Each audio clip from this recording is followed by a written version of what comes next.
અત્યાર સુધી ઈશ્વરની કૃપાથી 31 મીટિંગનું આયોજન થઈ શક્યું છે, તે માટે ઈશ્વર પિતાનો આભાર માનું છું. આ દિવસોમાં ઈશ્વરના સેવકો આપણને યોહાનની સુવાર્તામાંથી અભ્યાસ કરાવી રહ્યા છે. આજના વક્તા ડૉક્ટર નિર્મલા ઓલિવર સોલંકી છે, જેઓ સુરત CNI ક્રાઇસ્ટ ચર્ચ ચોક બજારના સભ્ય છે. છેલ્લા 35 વર્ષથી તેઓ નિર્મલ ક્લિનિક ચોક બજારમાં ડૉક્ટર તરીકે કાર્ય કરે છે. સાથે સાથે ઘણી સામાજિક સંસ્થાઓ સાથે પણ જોડાયેલા છે, જેમ કે Casa Christ auxiliary for social action માં તેઓએ 6 વર્ષ સુધી એક્ઝિક્યુટિવ કમિટીમાં રહી સેવા આપી હતી અને અત્યારે પણ તેઓ તેમાં કોન્ટેક્ટ પર્સન તરીકે સેવા આપી રહ્યા છે. આ ઉપરાંત YMCA સુરતમાં તેઓ વાઇસ પ્રેસિડેન્ટ તરીકે પણ સેવા આપી હતી. સરકાર માન્ય NGO એકતા ટ્રસ્ટ સુરતમાં તેઓ મહિલા કન્વીનરની પણ ફરજ બજાવી છે. ડૉક્ટર નિર્મલા સામાજિક કાર્યની સાથે મંડળીની પ્રવૃત્તિઓમાં પણ એટલા જ સક્રિય છે. તેઓ CNI ક્રાઇસ્ટ ચર્ચ પાસ્ટોરેટ કમિટીના સભ્ય છે અને તેમની સેવાઓને ધ્યાનમાં લેતા ગુજરાત ડાયોસીસ ખ્રિસ્તી સેવા મંડળ સંગતમાં તેઓને ઉપપ્રમુખની જવાબદારી સોંપવામાં આપી છે. ઈશ્વર તેમના સેવા કાર્યને આશીર્વાદિત કરે એ જ પ્રાર્થના. આવો ઈશ્વરના વચન સાંભળતા પહેલા ટૂંકી પ્રાર્થનામાં જોડાઈએ. Lord, we thank you for the gift of your words. Please help us understand your word today. In Jesus' name we pray. Amen. પ્રભુ ઈસુ ખ્રિસ્તના પવિત્ર નામમાં આજની આ ઓનલાઈન સંગતમાં હું આપ સર્વનો આવકાર કરું છું. ખાસ આભાર માનું છું સર્વોત્તમભાઈ તેમજ કોમલબેન તેમજ તેમની ટીમનો કે જેઓના થકી આપણે આજે આ વ્યવસ્થા આપણને પૂરી પાડી છે અને આપણે આ ઓનલાઈન મિટિંગ કરી શકીએ છીએ. એના માટે હું ખાસ તેઓનો આભાર માનું છું. આજે આપણે યોહાનની સુવાર્તાનો અભ્યાસ કરવાના છીએ. તો આવો આપણે પ્રભુના વચનના મનન તરફ જતાં પહેલાં આપણે પ્રભુની સહાય માંગીએ અને પ્રાર્થના કરીએ. પરમ કૃપાળુ દયાળુ મહાન પરમેશ્વર પિતા, અમે તમારો આભાર માનીએ છીએ આજના દિવસને માટે, આપના તરફથી મળેલી તકને માટે આભાર માનીએ છીએ. તમારા પવિત્ર વચનો દ્વારા અમે જે કાંઈ મનન કરવાના છે પ્રભુ પિતા, મારા મુખના શબ્દો તમે થજો પ્રભુજી. આ અમારી પ્રાર્થના પ્રભુ ઈસુ ખ્રિસ્તના પવિત્ર નામમાં માંગીએ છીએ, માટે સાંભળી સ્વીકાર કરો. આમીન. આજે આપણે જે અભ્યાસ કરવાના છીએ એ તો છે યોહાનની સુવાર્તા અને તેનો 10મો અધ્યાય અને 1 થી તે 21મી કલમો સુધી આપણે આજે જોવાના છીએ. હવે આ કલમોમાં જે દાવાઓ છે તે તરફ આપણે નજર નાખીશું. સૌથી પહેલાં તો 9મી કલમમાં જે પ્રભુ કહે છે,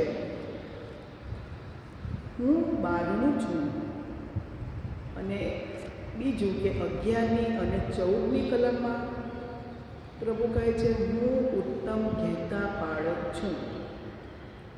આ બાબતો જણાવીને તેઓ પૃથ્વી પર શા માટે આવ્યા તે અંગે તેઓ આપણને સમજ આપે છે.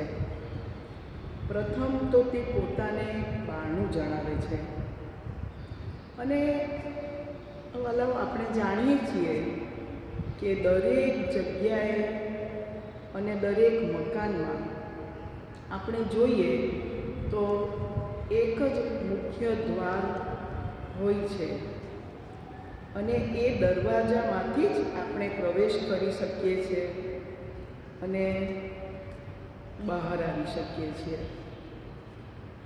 એટલે કે જેઓ ઘરના છે, જેઓ જાણકાર છે અને જેઓ એ ઘરના હકદાર છે, તેઓ જ તે મુખ્ય દરવાજાનો ઉપયોગ કરી શકે છે.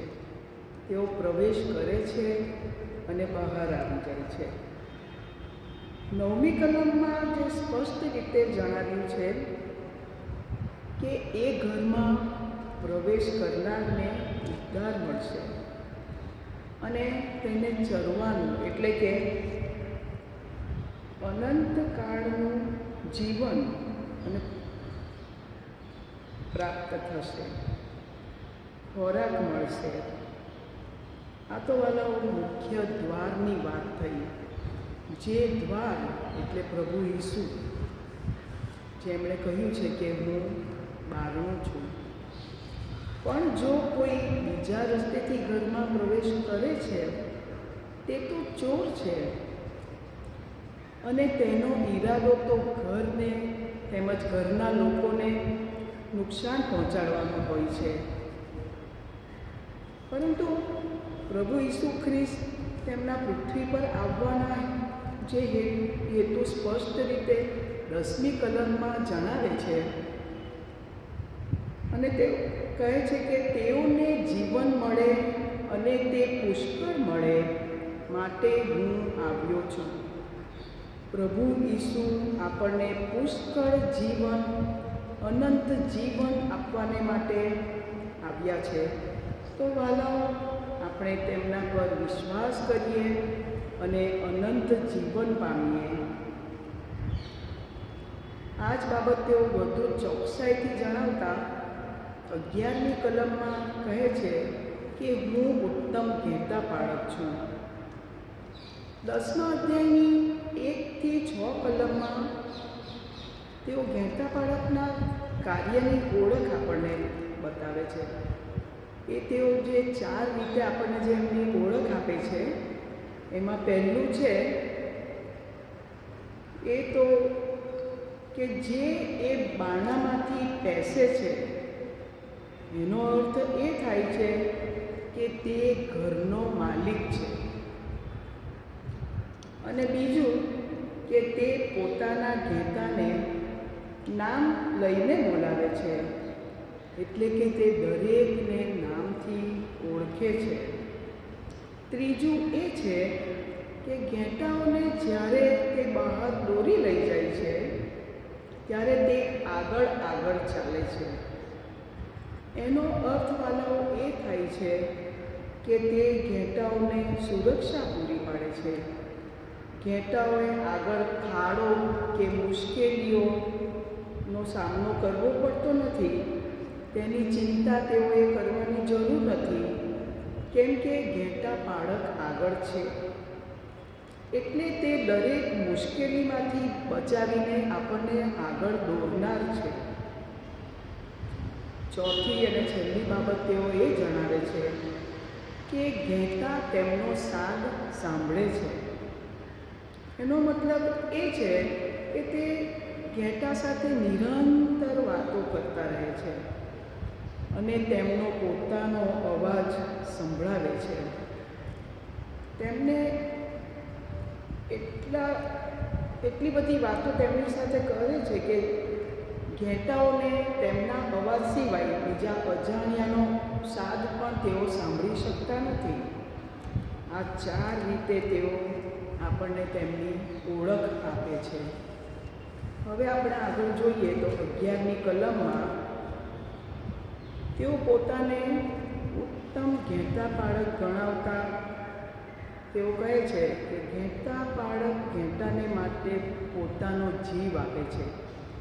હા વાલાઓ, જો ઘેટાઓનો કોઈ ચાકર છે અને તે ચરાવતો હોય અને વરુ એટલે કે કોઈ મુશ્કેલીઓ આવે તો તે ઘેટાને મૂકીને નાસી જાય છે. પરંતુ ઉત્તમ ઘેટા પાળક પોતાના ઘેટાને બચાવવા સારું તે પોતાનો જીવ આપતા પણ હચકાતો નથી, જે દર્શાવે છે કે તે પોતાના ઘેટાને કેટલો બધો પ્રેમ કરે છે. હા, પ્રભુ આપણને પણ એટલો જ પ્રેમ કરે છે, પરંતુ આપણે તેમને હાંક મારવાની જરૂર છે. અહીં 14મી કલમમાં પોતાને હું ઉત્તમ ઘેટા પાળક છું કહેતા તેઓ ફરીથી પૃથ્વી પર આવવાનું પોતાનું કારણ જણાવે છે. પ્રભુ ઈસુ ખ્રિસ્તે પોતાના ઘેટાઓને બચાવવા માટે પોતાની જાતે પોતાનો જીવ આપ્યો. કોઈ તે લઈ શકતું ન હતું અને તેથી તે પાછો લેવાનો અધિકાર પણ તેમનો હતો. આથી જ તો તેમણે પુનરુત્થાનની પ્રભાતે તેઓ ફરી સજીવન થયા. તેમણે પોતાના ઘેટાઓને બચાવવા માટે તેમણે પોતાનો જીવ આપ્યો. આજે આપણને પણ કેટલાક પ્રશ્નો આપણે આપણી જાતને પૂછીએ કે શું હું પ્રભુ ઈસુનું ઘેટું છું? શું હું પ્રભુનો સાથ સાંભળું છું? શું પ્રભુ ઈસુની પાછળ પાછળ હું ચાલું છું? હા વાલાઓ, પ્રભુ ઈસુ આજે પણ આપણને હક મારે છે અને કહે છે, હું બહારનું છું, મારામાંથી અંદર આવો અને અનંત જીવન મેળવો. હું ઉત્તમ ઘેટા પાળક છું, મારી પાછળ પાછળ ચાલ અને સલામતીનો અનુભવ કર. શું આપણે તેમને ઉત્તમ ઘેટા પાળક સમજીને તેમ કરીશું કે પછી 20મી કલમમાં જણાવ્યા મુજબ તેમને ઘેલો અને ભૂત વળગેલો માણસ જેવો સમજી તેમનો સાદ સાંભળવાનો નકાર કરીશું? વહાલાઓ, આ સઘળી બાબતો આપણા હાથમાં છે.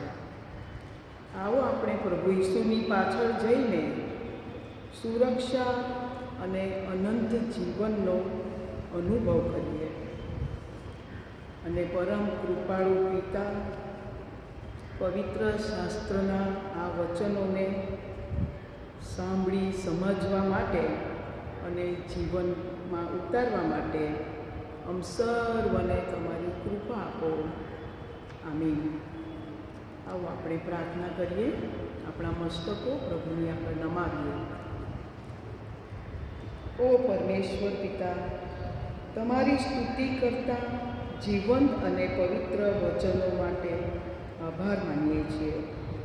આભાર માનીએ છીએ પ્રભુ ઈસુના બલિદાનને માટે, સમસ્ત માનવ જગતને બચાવવાને માટે, તારણ આપવાને માટે પ્રભુ ઈસુ આ પૃથ્વી પર આવ્યા. પોતે ઉત્તમ ઘેટા પાળક અને ઘેટાઓ માટે પોતાનો પ્રાણ આપીને પ્રભુ ઈસુએ ઘેટા પ્રત્યે એટલે કે મનુષ્ય જાત માટેનો પ્રેમ દર્શાવ્યો. તે પ્રેમને સમજવા અને ઘેટા પાળકનો સાથ સાંભળવા અને સ્વર્ગના દ્વારમાં પ્રવેશ પામવા માટે ફક્ત પ્રભુ ઈસુ એક જ બારણું છે. તે દ્વારા જ સ્વર્ગમાં પ્રવેશ પામવા માટે અમને સજ્જ કરો પ્રભુ. આ વચનો દ્વારા તમે અમને સામર્થ્ય આપો. તમારા જીવનો દ્વારા અમને માન આપીએ અને તમારા વિશ્વાસમાં વધતા જઈએ માટે અમને સહાય કરો. પ્રભુ ઈસુ, અમારા ઉત્તમ ઘેટા બાળકના પવિત્ર અને મધુર નામમાં પ્રાર્થીએ છીએ બાપ. આમીન. આપની પ્રાર્થના વિનંતી આ વોટ્સઅપ નંબર 9099570667 પર મેસેજ કરવા વિનંતી.